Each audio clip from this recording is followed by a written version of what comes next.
welcome to Appalachia's Homestead. Welcome back to the channel. It is time to make our cast iron video today. I'm going to be talking about all of my favorite pieces. Not every piece, but my favorite pieces. So come along. All right, welcome back to the channel, guys. Welcome back to Appalachia's Homestead. Let me pick this up. It's cooled down some. I want to show you what I've done in this 2-quart beautiful Dutch oven. That's right, you have your infamous crusty bread. Everybody loves to make that. I have multiple videos on it, but this time I did a different twist and I added cinnamon chips to it. So that is cooling down. So we're gonna get into all the basic pieces. Guys, cast iron is something that every kitchen should have, okay? I've been working with cast iron for a very, very long time. I'm not gonna show every single piece that I have. The purpose and goal of this video is to get you started or to go over basic pieces. Basically what I'm doing is saying, hey, if you don't have any cast iron pieces, you want to start grabbing a few, what are the basic essentials? Many years of experience have brought me to this conclusion, so let's get started. All right, so let's go over the basics. Most folks are in need of something that's very basic to get most things done. Okay, we want something easy to work with. We want it to be able to make basic sauces or casseroles. We want something that can fry up the sausage, or we want something that can make cornbread, right.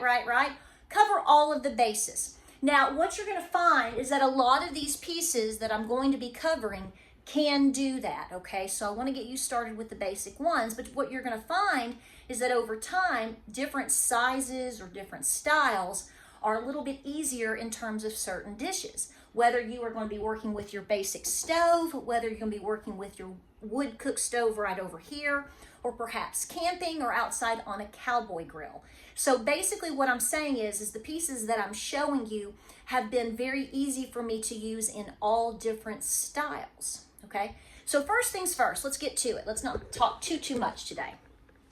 All right, anywhere that you go, this is going to be your standard fix, okay? This is your typical cast iron skillet. This is a Lodge cast iron piece. Most of the pieces that you're going to be seeing in this video are Lodge, okay? I have one or two others. You know, do what works best for you. Buy what you can afford or what you like. I'm just showing you what I have and the styles and the sizes. Okay, most folks, Granny always had a typical 10 to a quarter cast iron skillet. You can accomplish just about anything with this piece, okay? Especially if you get a lid to fit on top of it. Then you sort of make a small Dutch oven, okay? We'll talk about that. And that gives you more of a baking effect depending on how you're cooking things. Most people use this as their basic dish for frying sausage, making basic gravy, slinging it around, and also for making cornbread. Now, I'll tell you, over the years, I changed.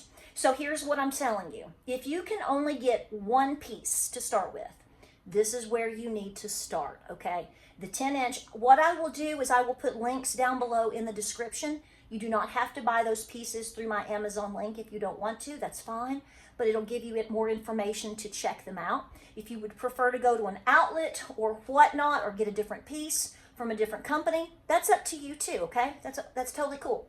But the 10 and a quarter is basically what you're going to find most people using for basic dishes. All right, now we have covered the base, the very basic of a 10-inch plus skillet, okay? If you get nothing else, that is your baby, okay? Now, as you expand and as you grow, or you want lighter pieces, maybe it's easier for you to lift, ladies. If you make a lot of cornbread, I totally encourage you to try out a 9-inch skillet. It's a whole lot easier to use. It's lighter. It makes a thick cornbread, okay? Because the batter is not gonna spread out as much, so it's gonna be thicker, taller, especially if you use duck eggs. I have tons of videos on that. So I use this specific piece 99% of the time, very specifically for just my cornbread alone. It's my favorite. I've recommended this for years. I'll put the link down below. You do what works best for you. If you don't want to mess with extra pieces, like I said, the 10-inch will definitely get it done. But that's falling into my favorites.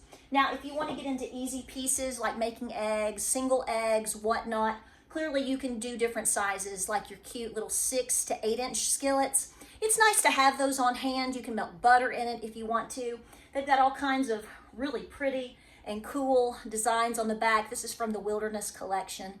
Beautiful wolf right there. Lodge does everything, okay? So I just wanted to show that, just to show you that there's different sizes in skillets. Like I said, start with the 10 inch. Can't go wrong. Okay. Some of these pieces that you might see need to be re-seasoned. I don't do that till October, till it cools down. So I'm just letting you know that's going to be a separate video coming your way. You can Google how to re-season your cast iron. It's very simple. And as far as your items to use, you can use coconut oil as the main oil base in terms of your re-seasoning. Or there's other products, I'll show you one here in a minute, that I've also used that I really like.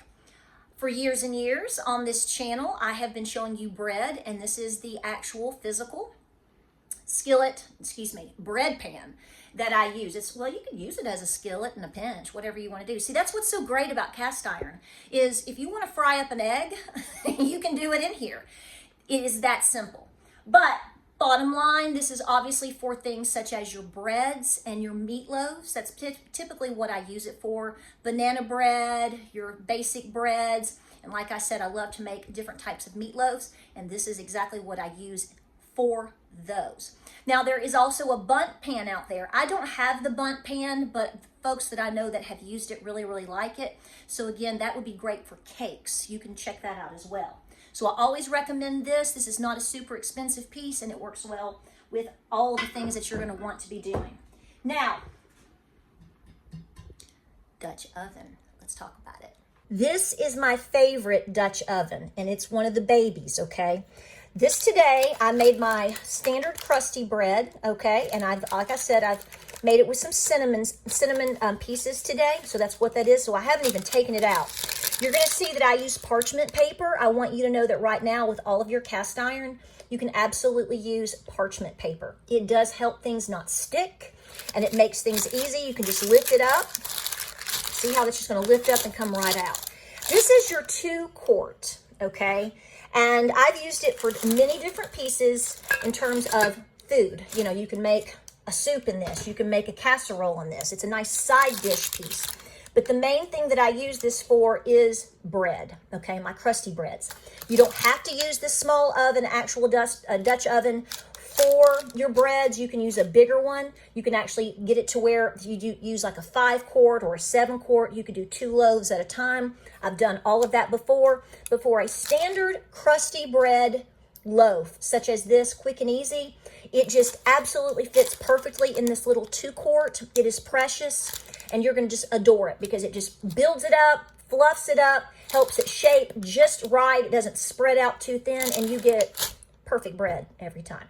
Now that we got past the baby over here in terms of being a Dutch oven, Dutch ovens can come in many different sizes. I do not like using enameled pieces. They are beautiful. If you're going to be using a Dutch oven just in a standard oven like this, no big deal. But if you start putting, cast iron to the flame outside or camping, you're just going to want your regular cast iron pieces that are not enameled, okay? Just a little hint there. It's hard on the enamel when you put them over the flames like that, okay? So just giving you a heads up. I don't buy any of it.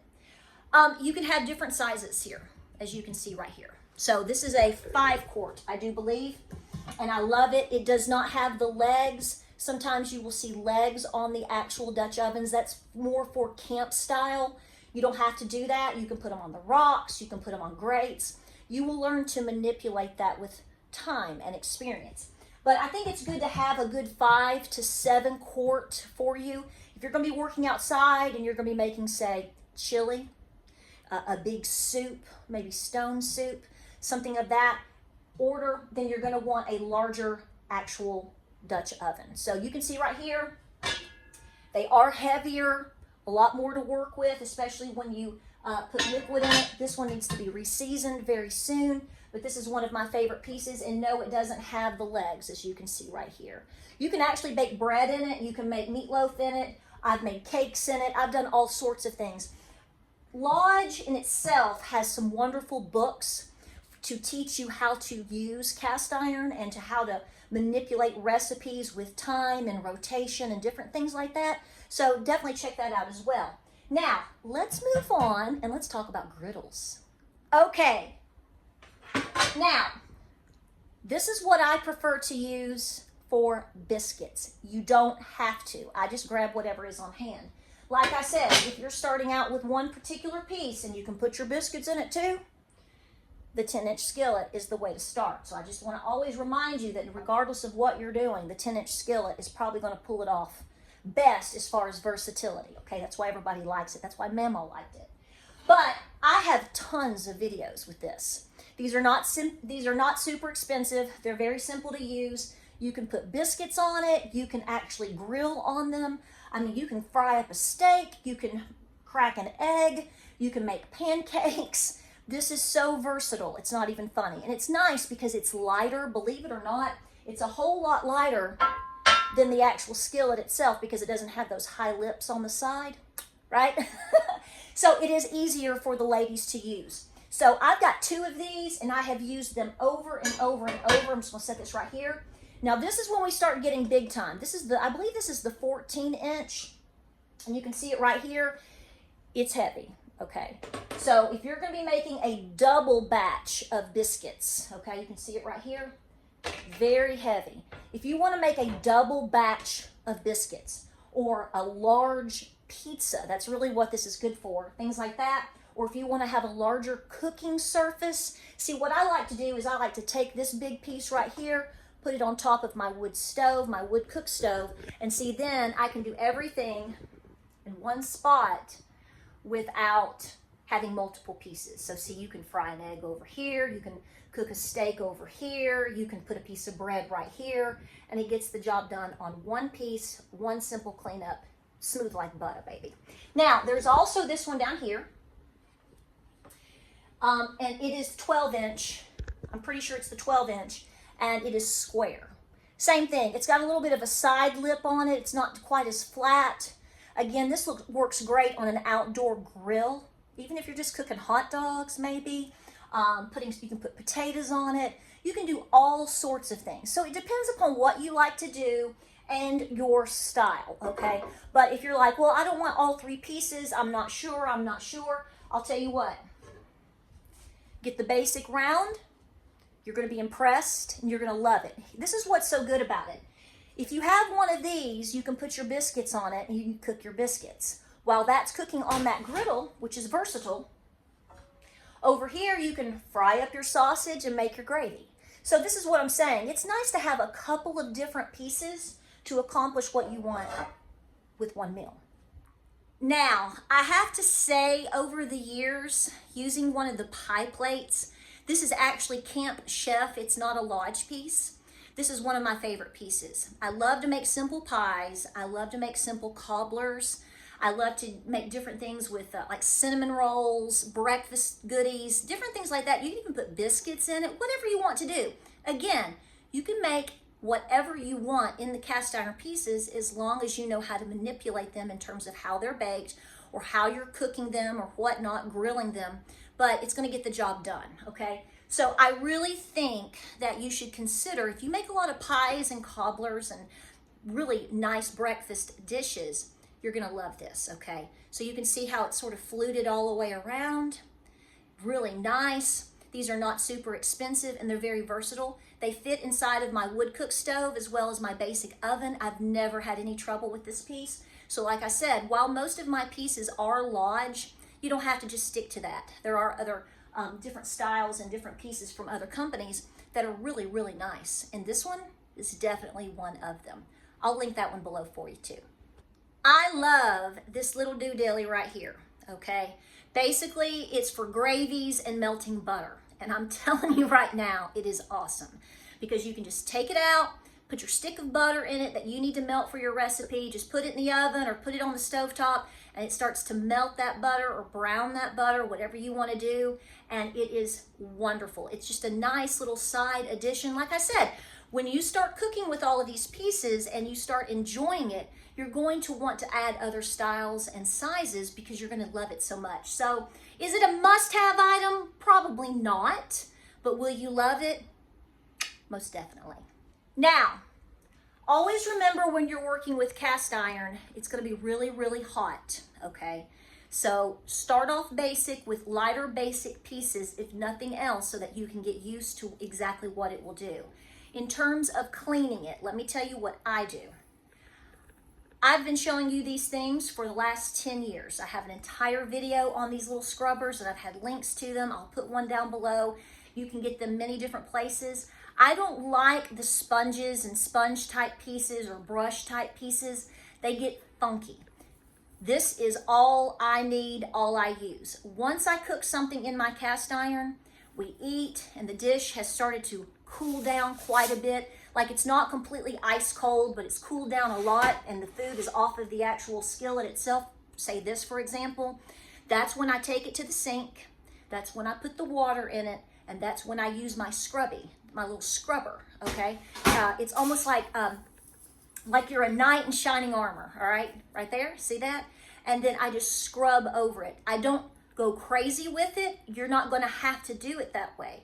Because if you get to cleaning in time, when the food has not just totally solidified and stuck to the pan, like say maybe the next day because you were lazy, not that I would know anything about that, these are gonna work great. I would buy more than one because you're going to find that you're going to use it a lot. You don't just end up using it for your cast iron. The chainmail gets the job done, sweetheart. So I'll put a link down below, but I literally keep them hung up by my sink. I have one on each side and I use them constantly. Now in terms of, like I said, when you get to the point where you have to, re-season or whatnot, we'll do a separate video on that. You do your research. There's tons of information out there to teach you how to do it, so no big deal. I can use coconut oil and love it, not have much of an issue, but there's also something here called your Buzzy Wax. I think you can get that on Amazon, but this works great as well because you are going to need some type of oil base in order to help re-season and finish off your cast iron, okay? So that's going to work well also. But like I said, if you just keep up with it, a lot of people get really confused or intimidated by cast iron. The bottom line is just take care of it as you use it as best that you can. And at some point, yeah, you're going to have a little rust or yeah, you're going to have a little issue, but it's just like anything else, okay? But they will last you generations if you make sure to put your work in, and it's very easy to take care of these pieces. I still have, or I do have, I should say, a piece over here, I'll show you. I've shown it before, of cast iron that was my great-great-grandmother's. We know for a fact that it's well over 100 years old. I've only used it twice because, I just want to make sure I keep it up to par and it's more of an heirloom piece. But I use it some just to keep it going and to re-season it and clean it and whatnot. But it's precious, but it's over 100 years old. So this is the piece that I'm talking about. I have another new piece that a viewer sent me, the Yellowstone version. This is a 12-inch skillet right here. Never used it, but I keep it with my pieces because I think it's awesome. But right over here is another 12-inch skillet, and it is my great-great-grandmother's, okay? Like I said, these pieces, if they are kept up, will last a lifetime. And you can even see where somebody's, probably cut some cornbread out in the past or whatever. We shouldn't do that, obviously, but you know what? It tells a story, and I love it. All right, that's going to conclude this basic run through of the cast iron pieces that I love. It's not all that I have. I have other different styles and pieces, but these are the ones that I have found especially over recent years.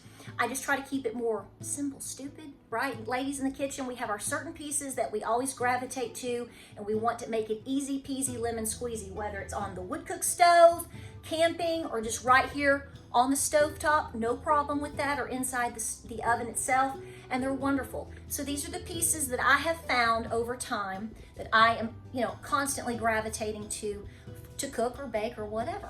If you have any questions, let me know. We can do more extensive conversation about cast iron, and we can do a seasoning video if you would like. Let me know.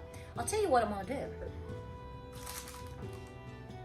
I'm about to cut this wide open and spread some butter on it because it looks and smells fantastic. Be sure to check out that 2-quart. It's not something you see every day, but I'm telling you, you will love it. Hope you enjoyed the video. I hope it answered your questions. Let me know. I'm curious to see all of your comments. Like, subscribe, and share. Pray, prep, and be peaceful. Let's eat. I'll see you guys on the next video.